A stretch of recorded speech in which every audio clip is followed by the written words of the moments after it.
पण नवीन सगळे आलेत म्हणून पक्ष मोठा झाला असं काही नाही. जुन्या लोकांचं योगदान हे विसरता येणार नाही आणि जुन्या लोकांचा अपमान सुद्धा नवीन कुणी आणल्याने करता कामा नये. पण आजकाल ते काय कोणी येतं कधी येतं लगेच त्यांना पद मोठं आमदार खासदार सगळे काही पद दिली जातात. आणि पक्षामध्ये माझं दैवत आमचं सगळं जे काय असेल ते चंद्रकांत दादा पाटील. गेले 30 वर्ष भाजप पक्षाचे निष्ठावंत कार्यकर्ता म्हणून काम केलं. त्याचबरोबर विविध संस्थांचे पदाधिकारी आणि कोल्हापुरात भाजप पक्ष वाढवण्यात ज्यांचं महत्वपूर्ण योगदान आहे असे निष्ठावंत कार्यकर्ते महेश जाधव यांच्याशी आज आपण संवाद साधणार आहोत.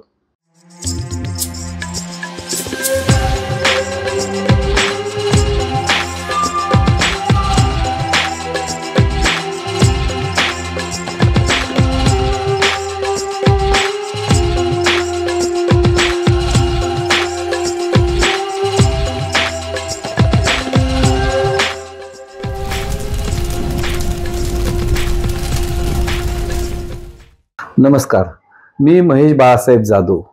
मी 1993-94ला भारतीय जनता पार्टीमध्ये प्रवेश केला. त्यावेळेला युवा मोर्चाचा एक सामान्य कार्यकर्ता म्हणून माझी सुरुवात झाली. त्यानंतर 2-3 वर्षानंतर युवा मोर्चाचा जिल्हा उपाध्यक्ष झालो. त्यानंतर 99ला मी युवा मोर्चाचा जिल्हा अध्यक्ष झालो ते 2005 पर्यंत. त्यानंतर 5 ते 6 सरचिटणीस भारतीय जनता पार्टीचा झालो आणि 7च्या एंडला म्हणजे 8 पासून ते 16 सालापर्यंत सलग 3 टर्म भारतीय जनता पार्टीचा मी जिल्हा अध्यक्ष म्हणून माझ्याकडे जबाबदारी आली.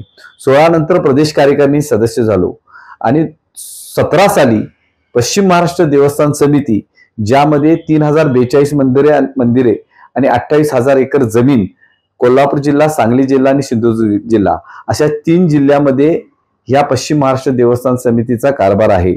त्याचा मी चेअरमन झालो ते 2021 सालापर्यंत. त्यानंतर मी 2023ला भारतीय जनता पार्टी महाराष्ट्र प्रदेशचा सचिव म्हणून माझ्याकडे जबाबदारी आली. त्या आता मी सचिव आहे.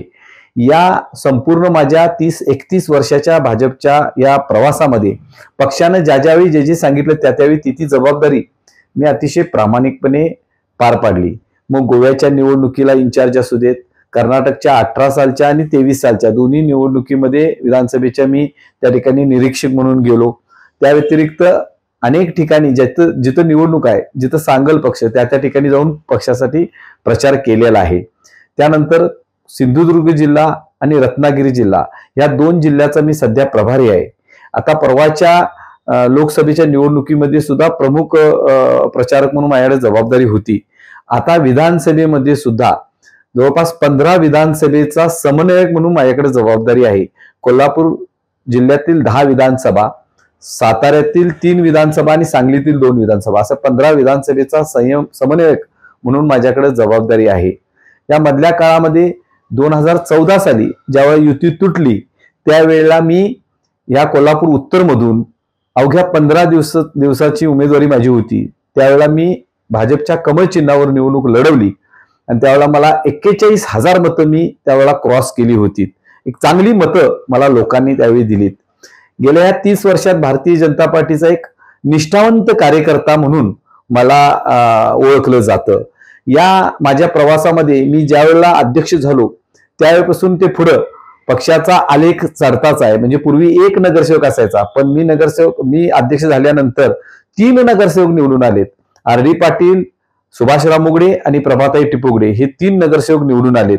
त्यानंतर परतच्या 15च्या निवडणुकीमध्ये आपले जास्त नगरसेवक 11 नगरसेवक 13 नगरसेवक निवडून आलेत. त्यामुळं नवीन लोक आली, पार्टी मोठी झाली, पण त्या अगोदर आम्ही देखील हे पक्ष मोठा करायला खूप योगदान दिलेलं आहे. 2010 आणि 2015 अशा 2 वेळेला कोल्हापुरामध्ये प्रदेश कार्यकारिणी झाली. त्यावेळेला असंख्य महाराष्ट्र आणि देशभरातून आलेल्या पक्षांच्या सर्व नेत्यांची जबाबदारी आणि प्रदेश कार्यकारिणी अतिशय यशस्वीरित्या माझ्या अध्यक्षतेखाली या ठिकाणी संपन्न झाली.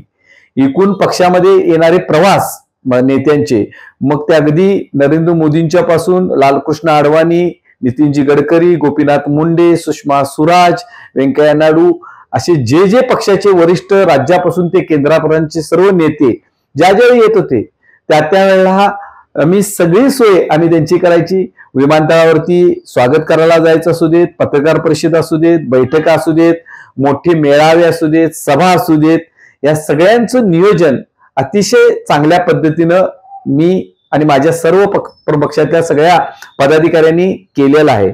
मला हेच समजत नाही की पार्टी मोठी झाली, निवडणुकीला 2014च्या विधानसभेमध्ये आम्ही ज्यावेळी लढलो त्यावेळी पक्षामध्ये कोणीही बाहेरचे आले नव्हते. त्यावेळेला 123 आमदार हे भारतीय जनता पार्टीचे निवडून आलेत आणि सगळे पक्ष वेगवेगळे लढलेत आहेत. म्हणजे राष्ट्रवादी वेगळा, काँग्रेस वेगळा, शिवसेना वेगळी, भाजप वेगळी, हे 4 पक्ष वेगवेगळे लढून मला त्यावेळेला 41,000 मतं होती.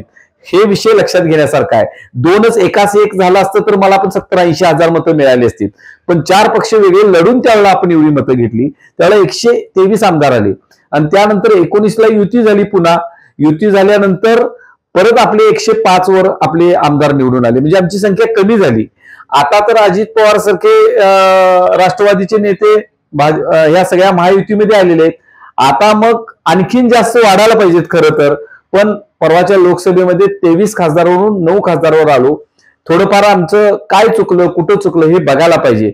पण नवीन सगळे आलेत म्हणून पक्ष मोठा झाला असं काही नाही. जुन्या लोकांचं योगदान हे विसरता येणार नाही आणि जुन्या लोकांचा अपमान सुद्धा नवीन कुणी आणलेली करता कामा नये. आता पक्षामध्ये ताकदवर माणसं असतात, घेतली पाहिजेत, त्यांनाही सुद्धा संधी दिली पाहिजे.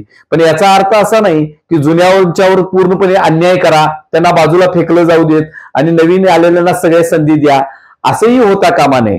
आज आम्ही पक्षामध्ये काम करत असताना सर्वसामान्य जनतेशी नाळ जोडलेले कार्यकर्ते म्हणून आमच्याकडे बघितलं जातंय. आज केंद्रामध्ये जरी नरेंद्र मोदींच्या नेतृत्वाखाली आज देशामध्ये सत्ता असली तरी महाराष्ट्रामध्ये सुद्धा देवेंद्र फडणवीस आमचे या राज्याचे उच्च नेते आहेत. चंद्रकांत दादा पाटील यांनी तर गेल्या 10 वर्षात जी जबाबदारी दिली ती जबाबदारी त्यांनी चांगली पार पाडली. कोल्हापूर डेव्हलप केलं, पुण्यामध्ये गेले, जळगावचे पालकमंत्री झाले, सांगलीचे पालकमंत्री होते, आता अमरावतीचे पालकमंत्री आहेत, सोलापूरचे पालकमंत्री आहेत. दादांचं नेतृत्व असं आहे की आम्ही दादांच्या पुढे एक शब्दही बोलू शकत नाही. कारण दादानी अशा पद्धतीने आम्हाला एखाद्या मुलाला सांभाळायचं त्या पद्धतीने दादानी सांभाळलेला आहे. पण लोकांनी त्याचा गैरअर्थ घेतला. लोकांनी ह्यांनाच करतात त्यांनाच करतात. मग आम्ही काम करतोय गेली 30 वर्ष तर आम्हीच असणार ना पुढं काय, आणि आणखीन कोणी येऊन त्यांना संधी द्यायची. मग प्रत्येकाने जर असा विचार केला तुमच्याच जी लोक का असं जर विचारलं तर त्यामुळे party he party with difference जो म्हणतोय त्या पक्षामध्ये आम्ही झिजलोय, काम केलंय आणि हे सर्वसामान्य जनतेला माहित आहे. म्हणून 15 दिवसात काय नसताना त्यावेळी देवस्थानचा चेअरमन पण मी नव्हतो, पण कमी काही नसताना मी 41,000 मतं क्रॉस केलीत. त्यामुळे मला असं वाटतं की येणाऱ्या काळामध्ये भारतीय जनता पार्टी माझ्यासारख्या अनेक जणांचं, निष्ठावंतांचा निश्चितपणे चांगला विचार करेल, त्यांना चांगली जबाबदारी देईल, त्यांचा सन्मान करेल, हा विश्वास मला आहे. उल्लेखनीय म्हणजे वेगवेगळ्या जिल्ह्यामध्ये प्रवास करत असताना अनेक वेळा, म्हणजे एक उदाहरण द्यायचं झालं तर एक मुंबईला बैठक होती आणि मला पहाटे 5ला निघायचं होतं आणि मी रात्रीचं लवकर झोपायचं म्हणून झोपलो. पण रात्री झोपल्यानंतर मी झोपायच्या वेळेला बाथरूमला 1 वाजता बाथरूमला गेलो आणि बाथरूम मध्ये माझा पाय घसरून मी पडलो. पडल्यानंतर इतकी वाईट अवस्था झाली की हाताला लागलं, पायाला लागलं, चेहरा सुजला. मग मला वाटलं आता बैठक रद्द, म्हणजे मला जाता येणार नाही. मग मी अगदी हळद मीठ लावून कसं तरी करत रात्री 2 तास झोपलो. पण 4:30ला पुन्हा मला 2 तास झोपलो आणि 4:30ला जाग आली आणि सूज कमी झाल्या म्हटलं मी त्या अवस्थेमध्ये उठून लगेच फ्रेश होऊन गाडीत 5:30ला बसलो आणि जाता जाता रस्त्यामध्ये पेनकिलरच्या गोळ्या घेतल्या.